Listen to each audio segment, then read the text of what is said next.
vision here. Let's bring him in. Jeff Southby. Mate.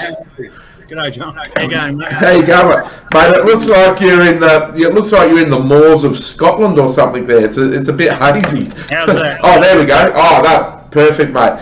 Jeff. Sorry, mate. You're right, mate. You're doing better than what Parko would be doing if we got him on here, mate. That's all right. We are technically challenged. Our first guest today to kick this thing off in absolute style. No problems, mate. I appreciate it. It was an absolute privilege to play with Buzz in his short time with Carlton, but his 81 and 82 seasons were magnificent and had made a wonderful contribution to our team.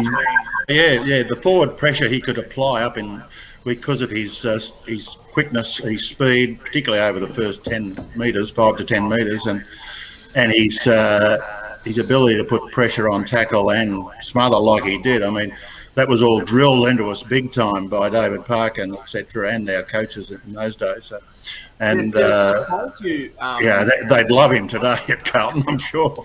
Oh yeah. What is the most notable memory you have of the Buzz? What is the one thing that stands out in your mind when you think of Peter Bosustow? You know, the one thing that stands out to me is that he just loved the big stage, and the big stage loved him, and that being the Carlton supporters. You know, he could walk the talk. You know, I remember one day, according to Mark McClure, that I took like Mark of the Day, he thought anyway, and Buzz, I think you're in trouble, that was Mark of the Year. And Buzz said, oh, hang on a minute, there's a second half to go. And sure enough, he took Mark of the Round that day and overtook my mark. So I guess there was a sense of rivalry in some respects that we're both from WA. As Buzz was a half forward and I was a halfback, I actually used to play against him in West Australia as well.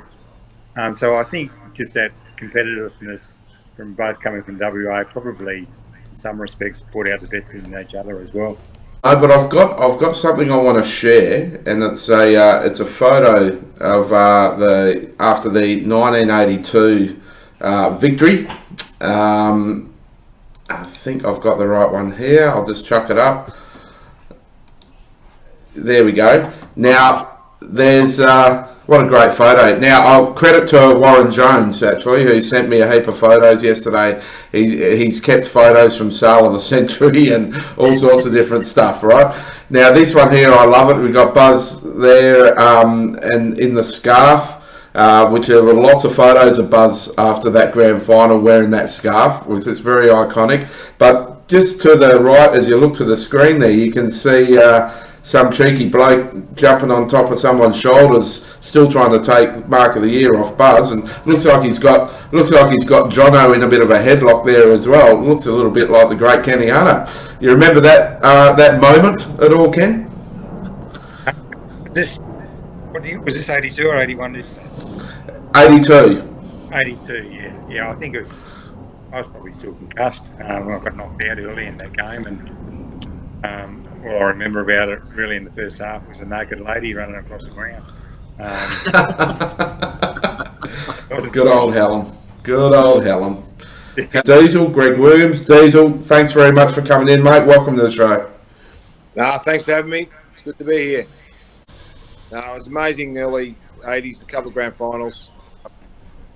My memories, Mark's, mothers and goals, and look, he was a explosive player and just dynamic, and he lacked a bit of confidence. Not. Yeah, just a little bit. Very introverted. Amazing. Kicked some huge goals, and yeah, he was just a big part of the early 80s. I often wonder if Earl Spalding had channeled the Buzz in '95 grand final with that smother and goal. Yes, a bit like that, but I think Buzz kicked a few more goals than Earl. yeah, absolutely. Spalding's a superstar as well, but Buzz was a spectacular. Mark goal kicker. Where Spalding was a bit more of a workman-like, but just as important. Now, what we got you, Diesel? We've got the great man, the great number 43, who's just jumped into the blue room as well. So we'll bring him in together. The old teammates from the great '95 Premiership together again. Cooter, welcome, mate. Diesel, great to see you, mate. Diesel was the greatest player ever played with. He knows that. And he tells everyone how good he is anyway, so I probably don't say too much. But he was an absolute champion, mate. I was had the privilege to play with a great man, and what a superstar he was. What's your greatest memory of the Buzz? What's the one thing that stands out? You know, goal of the year, mark of the year, inspirational stories. What gets you excited about the Buzz? Is that directed to me? To both of you. Whoever wants to jump in first, because you two are big blokes. You're very strong, and I'm not going to pick a fight on you. So either one of you can just jump in and let me know. Don't worry about me. You can worry about Diesel, mate. He can throw a punch. But, Talking young, Diesel, isn't he? Talking young. I was pretty young when the Buzz was around. I was a Mag Collingwood supporter, but of course my brother was Carlton. So, I mean, the thing that really sticks in my mind was that Mark Christmas Park, no doubt about it. And I think in the history of Carlton, when they did that frame, I think it might have been the top 10 things ever at Mag Christmas Park. I think that was voted as number one mark. I don't think anyone would forget that was a massive one. So the Buzz was a freak, came in and out of the game very quickly, but what he left was, memories that people will remember forever, just like highlights alone. The big fella, Wow Jones. How you going, Wow? Oh, fantastic. Mate, it's great to see you. You've never looked better. I've got a great face for radio. What's going on there with the mask, mate? It's I've forgotten what it's like to wear those things over here in Red Dirt. I keep forgetting that I've got to take it off when I get home. Yeah, guys. How you going? Very good, Wow. How are you, brother? Oh, mate, I'm better. But how you going for the dancing stuff? You're doing the program? The dancing's killed me, Well. I tell you now, at 48, mate, it's been very tough, man. Very tough on the body. The last time I did it in 2006, I remember people asking me, I said, look, I trained a lot of hours, but it was quite gentle on the body compared to AFL when I was only 33 back then. 15 years later, 48, I regret everything I said.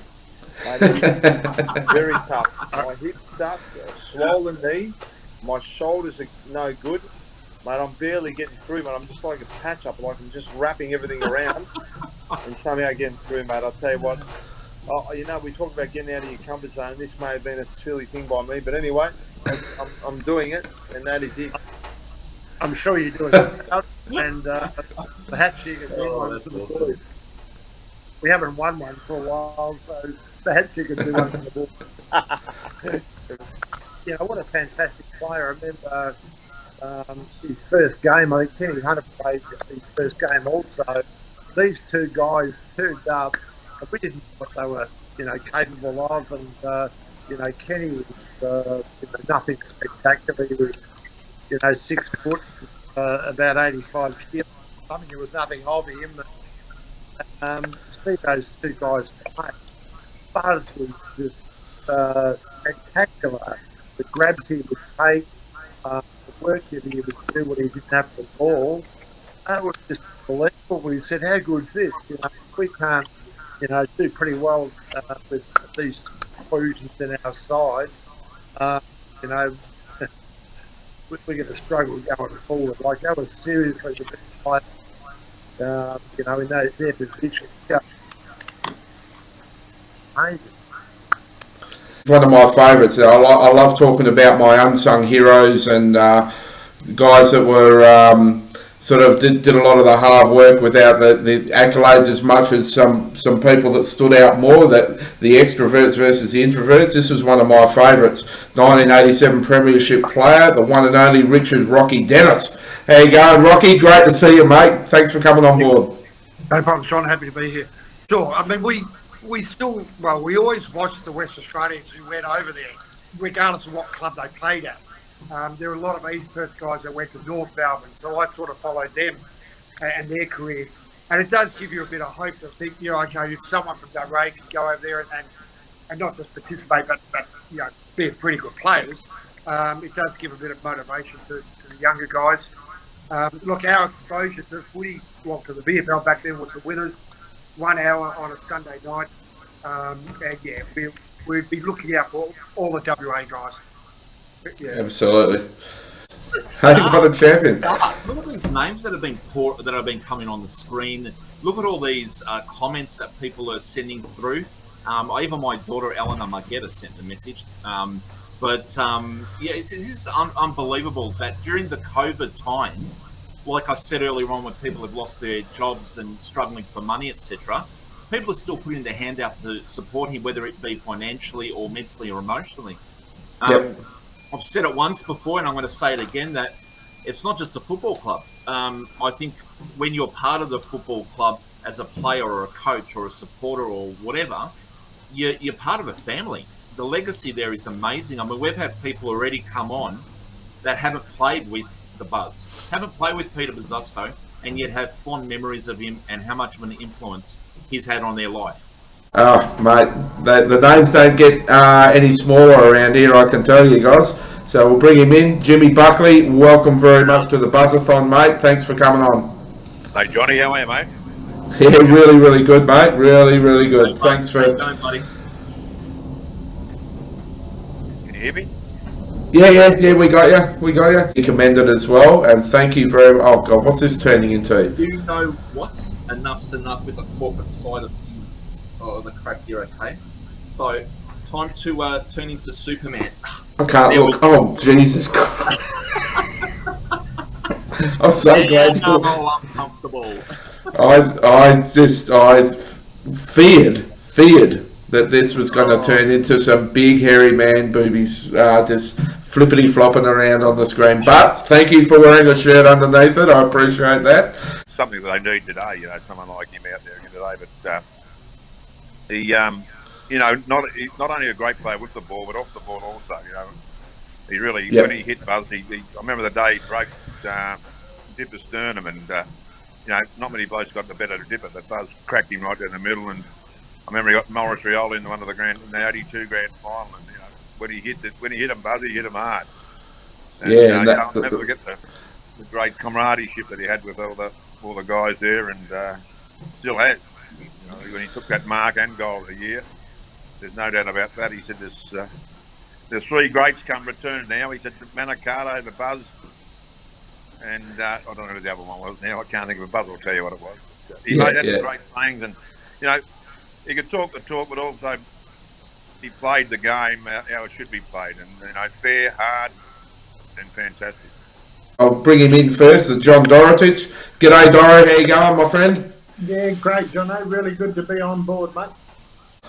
I'll try and do my best to introduce this bloke. Rhodes Scholar, dual premiership captain, absolute superstar, fantastic leader, fantastic footballer, and wonderful ruckman, and just a great bloke as well, giving up his time generously for the Buzz today. The one and only Mike Fitzpatrick. G'day, Mike. Welcome to the show. Yeah, thanks very much. Hey, welcome, Mike. Welcome, Doro. It's absolute pleasure to have you both here today. Going to start off with Doro. Your personal memory, your inspirational memory or thought on the Buzz back in the day.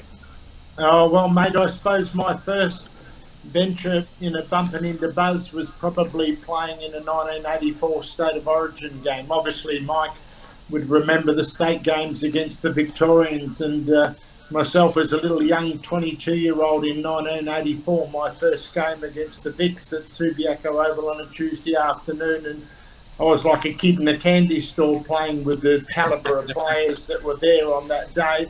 John Todd was the coach, but Buzz's flamboyance, his skill, his defensive pressure and things like that, just watching him play, was just outstanding. And, whilst I made my debut in 81 with South Fremantle, Buzz was over there with Fitzy, having a premiership in 81 and 82 in his first 2 years, like Kenny Hunter did. That was amazing. Look, it's he was a wonderful player, and then when Wolsey came to coach Carlton back in 1986, for a fleeting moment, the Buzz thought he was coming back as a 29-year-old, but injury and the family business, I think, got the better of him. But it would have been a great pleasure, for me in 86, 87, when we lost and won a grand final. I suppose if we, Mike would probably agree with this, if he could think back and say, wow, what would have Buzz done for us at Carlton in 1986, 87 as a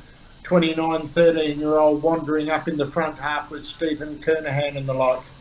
Unbelievable. And I notice Mike's agreeing with you. He's just nodding away. So we've got Brooke Warren, the Buzz's daughter, Brooke Buzz. She's up there in the thing. Brooke, welcome to the show. Thanks so much for coming on, mate. Hi, guys. Are you doing a bit of a driving with Sam Pang with us there, by the looks, in the car with the family? Brooke, hey guys. Yeah. G'day everyone. Hello. What a beautiful family you've got there. Now, Brooke, mate, tough times, and tough times ahead still. What does this all mean to yourself, Dad, the family, having all these wonderful people generously giving up their time, past players and the supporters of what they're doing? We're up to about $50,000, so we're about halfway of what we're trying to raise. It must be warming your hearts and helping you through as well. God, it's fantastic, Mike. It's really lifting Dad's spirits and being so much to, Shelly and Mum and Brent and I. Dad only played a few years in Carlton. I know that, I remember going to Lygon Street back when I was like 25, I'm now 40, so 15 years ago, that's right. And,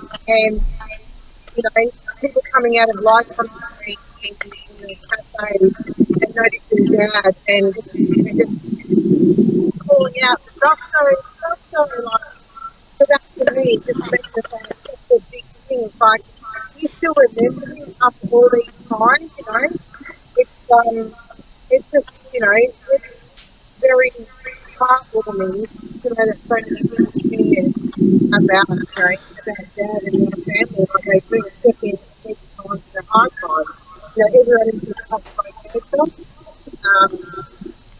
It hit me like a ton of bricks when it happened, but knowing you guys are all there and supporting us, it means a lot. And I really thank you to the bottom of my heart.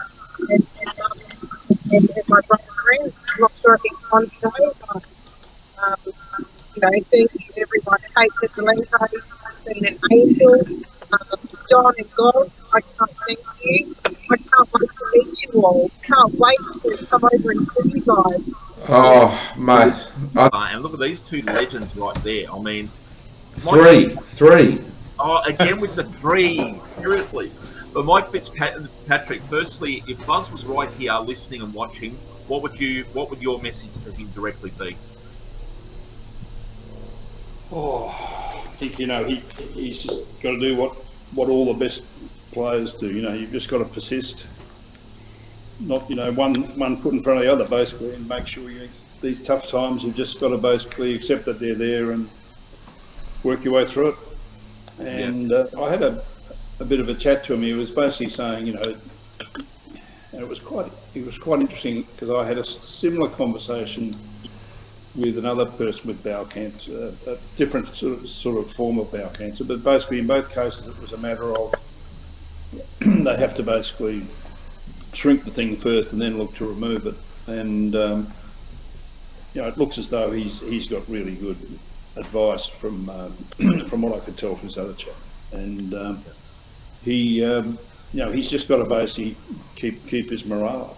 And that's where it's important. People like Doran, the guy, particularly people in Perth, can sort of keep those spirits up, because that's as much as anything you want to still be here. And I think Buzz has got those sort of attitudes. I think Dora called him flamboyant. I think he's beyond flamboyant. And it's that sort of belief in himself that I think should get him through. Yep. I'm going to bring someone in. We've covered a lot of generations here with our past players and guests. We've had a little bit of the old, a little bit of the newer, a little bit of something in between. Well, I'm really, really thrilled now because this is really going to bring the average age right down.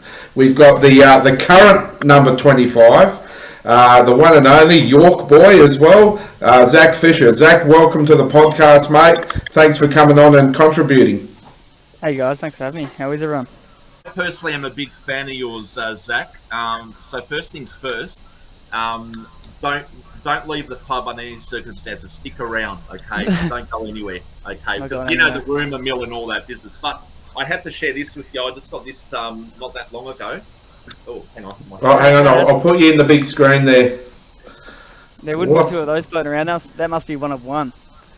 Yeah, well, apparently it's a very authentic one. So please don't leave, because how am I going to wear this if you leave? But anyway, the daughter of the old number 25 speaks to the current 25. Kate, behave yourself. And what do you got to say?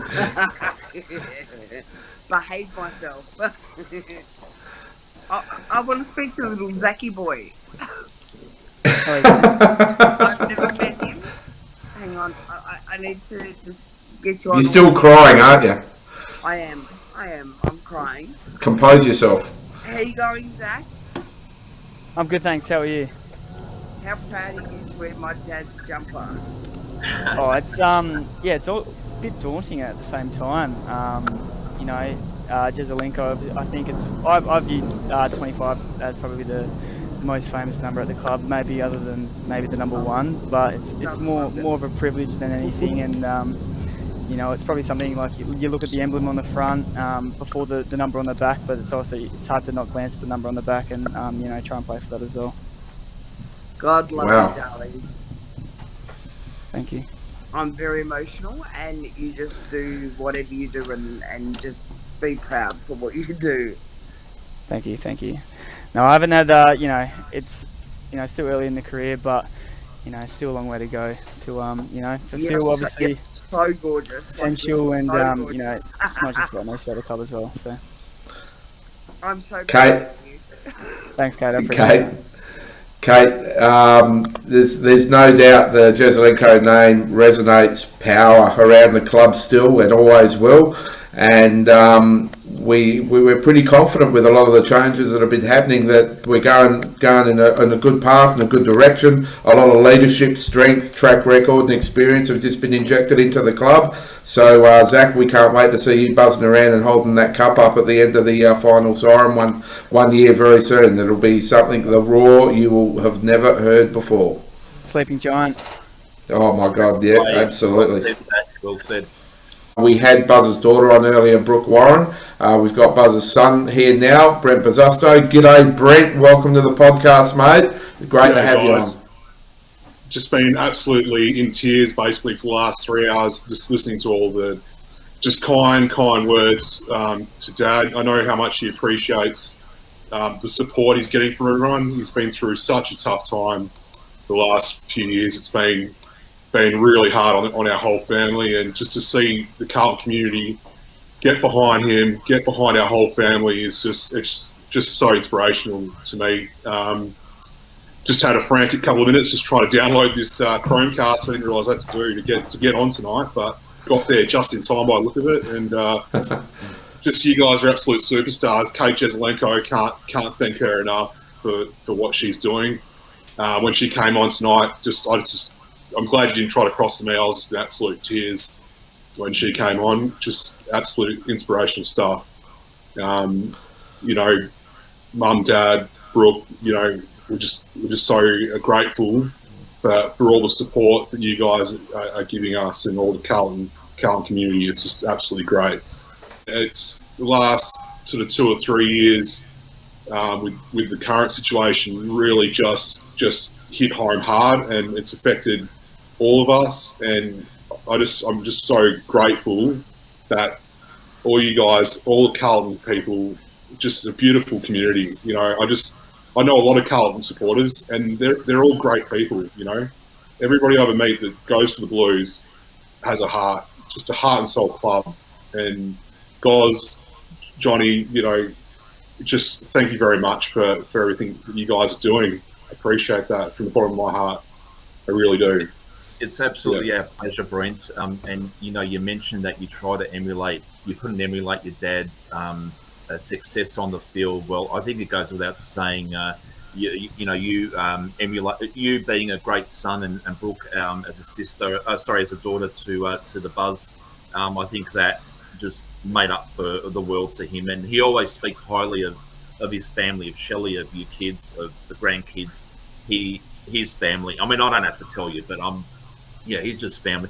Now I'm choking up here because it's such a proud moment when having someone like the Buzz in your life. It's amazing. I know how highly he speaks of you, mate. I've heard a lot of stories. I haven't had a chance to meet you properly yet, but I can't wait to get over to Melbourne and come and be a part of the roast as well. Just everybody involved. I don't want to go into names because I don't want to miss anybody else out that's been a part of it. But I know Dad's really. He feels it. He feels the love. He feels the support. He's in a bit of pain today, the last couple of days, but he's strong. I know how strong he is, and he'll get this through this. I'll be by his side. Brooke will be by his side, and I know all the Carlton community are there right behind him and want to see him back, in front of a TV screen or just, back out doing his thing when he's ready to, and that's all we can hope for, I guess. And 100% of everything raised in this auction is going straight into the Bosustow family to help them with the medical costs and other financial burden that they've been suffering, to help them get through this period. So your generosity is much, much loved by everybody in the family. Guys, thank you so much.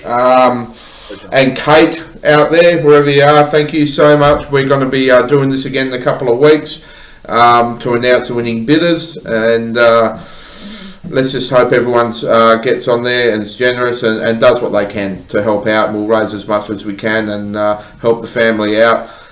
Peter Bosustow, he was an absolute champion footballer. He entertained us for our pleasure, getting paid a packet of cigarettes. It's different times, and now it's our time to help him out, isn't it, guys? I think we'll probably just leave it on that. Absolutely. Thanks, everybody.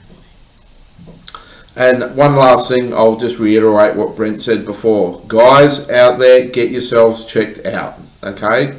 Go get blood tests, urine tests. If you feel anything weird or unusual, go get it checked out.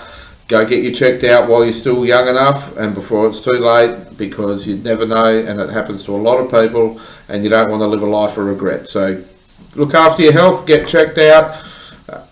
Buzz, if you're out there, we hope you've really enjoyed this today and hope it's raised your spirits, and we're going to keep doing what we can to keep doing that. So go the Buzzer and go the Blues.